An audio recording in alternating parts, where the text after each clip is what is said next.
Sir నమస్కారం sir. Sir ఏపీలో YCP పార్టీని పూర్తిగా తొక్కేసే ప్రయత్నం చేస్తున్నట్టుగా జనసేన, టీడీపీ వాళ్ళు వ్యూహాత్మక రచనలైతే చేస్తున్నారు సార్. అంటే వైసీపీకి 11 ఓట్లే వచ్చినప్పటికీ, ఎమ్మెల్యే సీట్లు వచ్చినప్పటికీ వాళ్ళ గ్రామ స్థాయిలో, మండల స్థాయిలో చాలా బలం ఉంది సార్. దాదాపు సర్పంచులు, జెడ్పీటీసీ, ఎంపీటీసీ, మున్సిపాలిటీ వీళ్ళంతా కూడా వాళ్ళే ఉన్నారు. సో వీళ్ళందరినీ కూడా జనసేన, టీడీపీ పార్టీలో జాయిన్ చేసేసుకుంటే ఆ 40% ఓట్ షేర్ ఏదైతే వచ్చిందో దాన్ని దెబ్బతీసే ఒక కార్యక్రమం అయితే చేపట్టొచ్చు అని చెప్పేసి వీళ్ళైతే భావిస్తున్నారు సార్. మరి దీనిపైన మీ ఒపీనియన్ ఏంటి సార్? మీరు ఏ విధంగా చూస్తారు దీన్ని?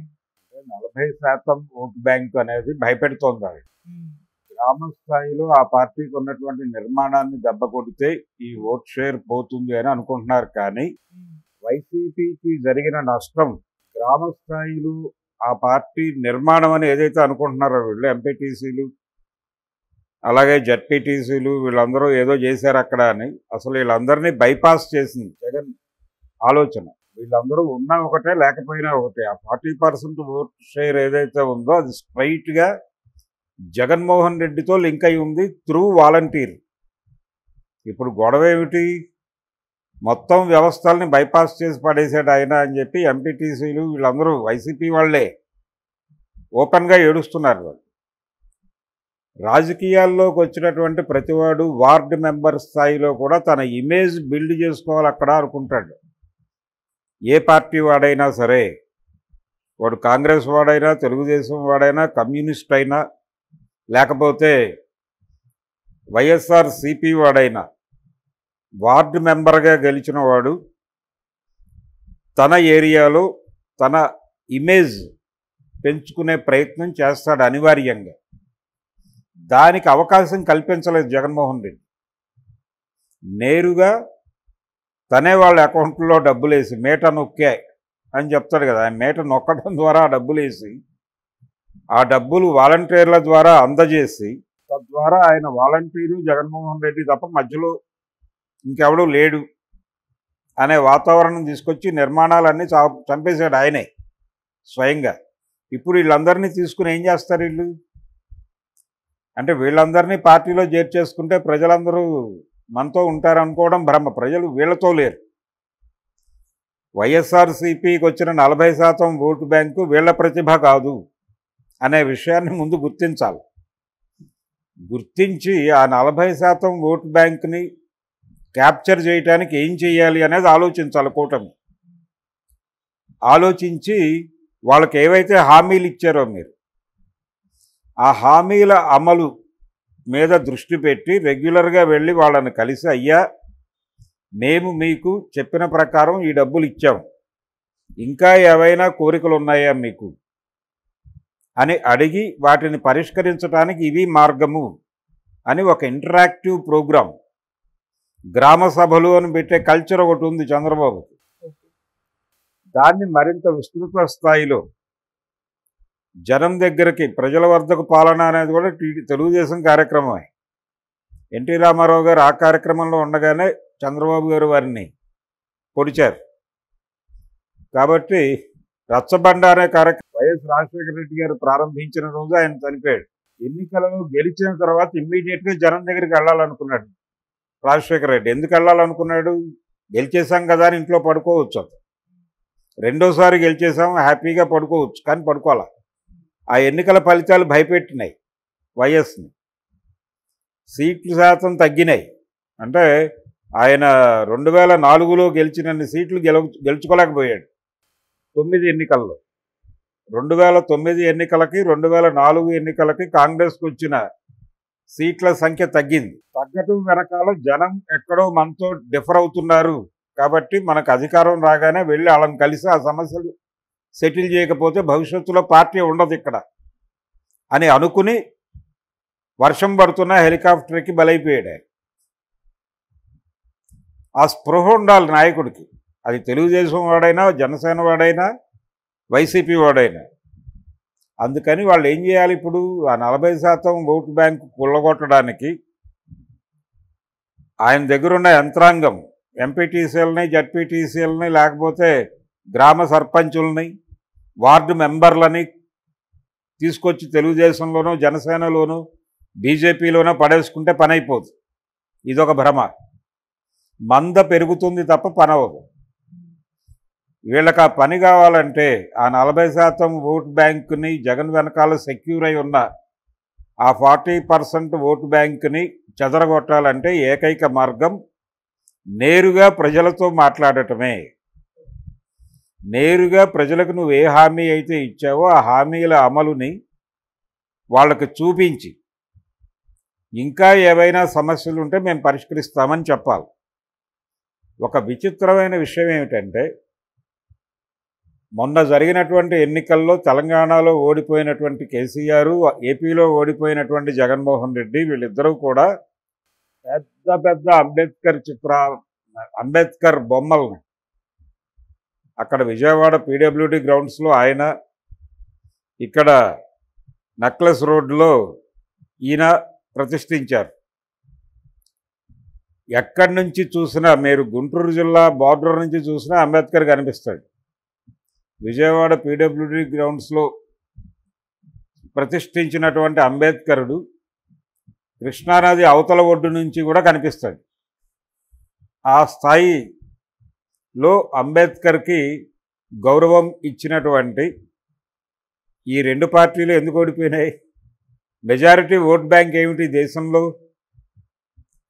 మెజారిటీ ఓటు బ్యాంకు చాలా స్పష్టంగా ఇప్పటికీ బీసీ, ఎస్సీ, ఎస్టీ, మైనారిటీ ఇదంతా ఒక కూటమిగా ఏర్పడితే భారతీయ జనతా పార్టీకి కేంద్రంలో అధికారం కట్టబెట్టినటువంటి పర్సంటేజ్ ఆఫ్ ఓట్ల కంటే 1% అయినా ఎక్కువ ఉంటుంది. ఖచ్చితంగా ఎక్కువ ఉంది. ఆ ఓట్ బ్యాంకుని మనం సెక్యూర్ చేసేసుకుంటే గెలిచేస్తాం అనుకున్నారు వీళ్ళు. కానీ ఆ ఓట్ బ్యాంకు కన్సాలిడేట్ అయి లేకపోవడం భారతదేశంలో విషాదం. అది కన్సాలిడేట్ చేయటం అనేది అయ్యే పని కూడా కాదు. ఎందుకు కాదు అంటే వాళ్ళ సామాజిక స్థితిగతులు చూడాలి. వాళ్ళు ఈ రోజుకి బయటకు చెప్పటం లేదు కానీ, బయటకు మాట్లాడటానికి మొహమాట పడుతున్నారు కానీ బానిస బతుకులే బతుకుతున్నారు. దీన్ని ముందు గుర్తించాలి. వాళ్ళ మీద బాస్ క్లాస్ ఉంది. ఇతర కులాలు అంటున్నారు. అగ్ర కులాలు అంటే ఒప్పుకోవట్లేదు. ఇప్పుడు దోచుకు తినే కులాలు ఉన్నాయి ఇక్కడ.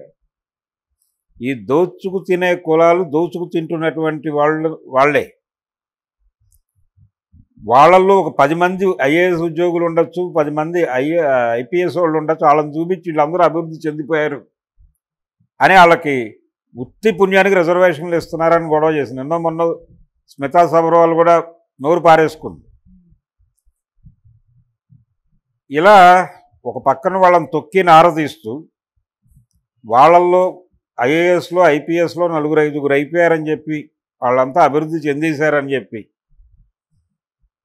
ఈ రకమైనటువంటి అసలు మన ఉద్యోగాలన్నీ వాళ్ళే తినేస్తున్నారు, మనమే అడుక్కు తింటున్నామని వీళ్ళు ప్రొజెక్ట్ చేసేసుకుని సమాజం ముందు. ఒక ప్రోగ్రెసివ్ డైరెక్టర్ ఒక ఆయన ఉండేవాడు, వేజల్ల సత్యనారాయణ అని. ప్రోగ్రెసివ్ సినిమాలు తీస్తున్న ఇంప్రెషన్ కలిగించేవాడు ప్రపంచానికి. ఆయన ఒక సినిమా తీశాడు. దానికి పరుచూరి రచయిత, పరుచూరి బ్రదర్స్, అప్పటికి పరుచూరి బ్రదర్స్ అనే పర్లేదు, పరుచూరి అని పడేది. ఈ చదువులు మాకో చదువు, వాళ్ళ నాటకమే. దాంట్లో ఒక బ్రాహ్మణ విద్యార్థి రిజర్వేషన్ల వలన ఉద్యోగం రాక ఒక చెప్పుల కొట్లో చేరి అన్ని కులాల వాళ్ళకి కాళ్ళకి చెప్పులు తొడిగి సైజులు చూపిస్తూ ఉంటాడు. దాన్ని చాలా విషాదంగా చిత్రీకరిస్తాడు. అంటే ఏమిటి, ఒక బ్రాహ్మడు చెప్పుల కొట్లో పనిచేయటం తప్పు అని నువ్వు సిద్ధాంతం చేసినట్టే కదా. ఇది అభ్యుదయం పేరుతో చేశారండి. అభ్యుదయం అని ఎర్రజెండా కర్రతో దళితుల కళ్ళు పొడవటం అన్నమాట. ఇది స్టోరీ. అందుచేత ఈ బానిసలుగా ఉన్నటువంటి వాళ్ళ జీవితాల్లోకి బాస్ క్లాస్ ఇన్ఫ్లుయెన్స్ చాలా ఉంటుంది. ఆ బాస్ క్లాస్ ఇన్ఫ్లుయెన్స్ చేసి ఆ ఓట్ బ్యాంకును కొల్లగొట్టారు. కొంతమేరకు పక్కకి జరపగలిగారు. బాస్ క్లాస్ని టోటల్గా నెగ్లెక్ట్ చేయడం వల్లనే జగన్మోహన్ రెడ్డి ఓడిపోయాడు. బాస్ క్లాస్ని ఏ మేర కనీసం ఒక 15% 20% ఆకట్టుకున్నా అతను ఓడిపోయేవాడు కాదు. అతనికి ఆ 40% అక్కడ కన్సాలిడేట్ అయి ఉంది. ఆ 10% 15% ఓటు షేర్ పోయింది. ఆ పోవడానికి కారణం ఆయన కన్సాలిడేట్ చేసుకున్నాను 70% అనుకున్నాడు. దానిలో అంత శాతం పోయింది, కొంత మిగిలింది.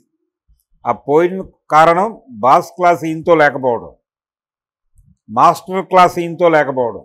ఆ స్పృహ ఉండాలి కదా. ఇప్పటికీ తెలుగుదేశం పార్టీ కానీ, బీజేపీ కానీ, జనసేన కానీ ఆలోచించాల్సింది అది. వాళ్ళతో బాస్ క్లాస్ మాత్రమే ఉంది, మాస్టర్ క్లాస్ని అట్రాక్ట్ చేశారు వాళ్ళు. అది వాళ్ళకు ఒక మేరకు విజయాన్ని సాధించి పెట్టింది. ఇప్పటికీ అక్కడ ఇంకా 40% ఉందని ఏడిస్తున్నారు. ఆ 40% ఓట్లు తెచ్చుకోవాలంటే వీళ్ళు ఎలా వ్యవహరించాలో దానికి సంబంధించిన వ్యూహరచన చేయాలి తప్ప ఎంపీటీసీలను కొనేసో, లేకపోతే జడ్పీటీసీలను కొనేసో, గ్రామ సర్పంచులను కొనేసో, వార్డు మెంబర్లను కొనేస్తేనే అవదు. ముందు ఈ పిచ్చి ఆలోచన మానేసి వాళ్ళ మనసులు గెలుచుట ఎట్లు అనేది ఆలోచించి ఆ గెలవటం అనే కార్యక్రమం ఆచరణాత్మకంగా చూపించగలిగితే, ఇప్పటి వరకు వాళ్ళు చెప్పిన సూపర్ 6 అమలుకే నోచుకోలేదు. సూపర్ 6 ఉచిత బస్సు అన్నాడు ఆయన. ఇప్పుడు 50 రోజులు దాటిపోయింది, 60 రోజులు, 2 నెలలు ముగిసింది, హనీమూన్ అయిపోయింది. కాపురం మొదలై కూడా 15 రోజులైంది, దిక్కులేదు ఈ రోజుకి. దాని మీద దృష్టి పెట్టి వాళ్ళకి ఏది ఇస్తామన్నామో అది ఇచ్చి నీకు 15,000 నీకు 15,000 అని మాట్లాడారు కదా. దాన్ని రెడిక్యూల్ చేస్తున్నారు ఇప్పుడు జగన్మోహన్ రెడ్డి ఆయన అనుచరులు. ఆ నీకు 15,000 నీకు 15,000 అన్నావు, ఏమి ఇచ్చావని మాట్లాడుతున్నారు. వాళ్ళకి అవకాశం ఇచ్చినట్టేగా నువ్వు. సో ఆ ఏరియాలో నువ్వు ఏది హామీ ఇచ్చావో ఆ హామీలు అమలు చేసి వాళ్ళ మనసులు గెలవడానికి ఏం చేయాలో అది ఆలోచించి చేయగట్టడం మాత్రమే ఆ 40% ఓటు బ్యాంకును కొల్లగొట్టడానికి నీ దగ్గర ఉన్న మార్గం. అది మానేసి ఈ మాస్టర్ క్లాస్ ఆలోచనలతో అలా కొనేస్తాను ఇలా పని అయిపోతుంది అనుకుంటే వాళ్ళతో లేరు. వాళ్ళు వార్డు మెంబర్స్తో లేరు, వాళ్ళు జడ్పీటీసీలతో లేరు, వాళ్ళు ఎంపీటీసీలతోనూ లేరు. వాళ్ళుగా ఉన్నారు, వాళ్ళు జగన్మోహన్ రెడ్డితో ఉన్నారు. ఈ స్పృహ లేకుండా, ఈ స్వస్వరూప జ్ఞానం లేకుండా రాజకీయాలు చేస్తే మీరు ఆ 40% ఓటు బ్యాంకును కొల్లగొట్టడం మీ వల్ల కాదు.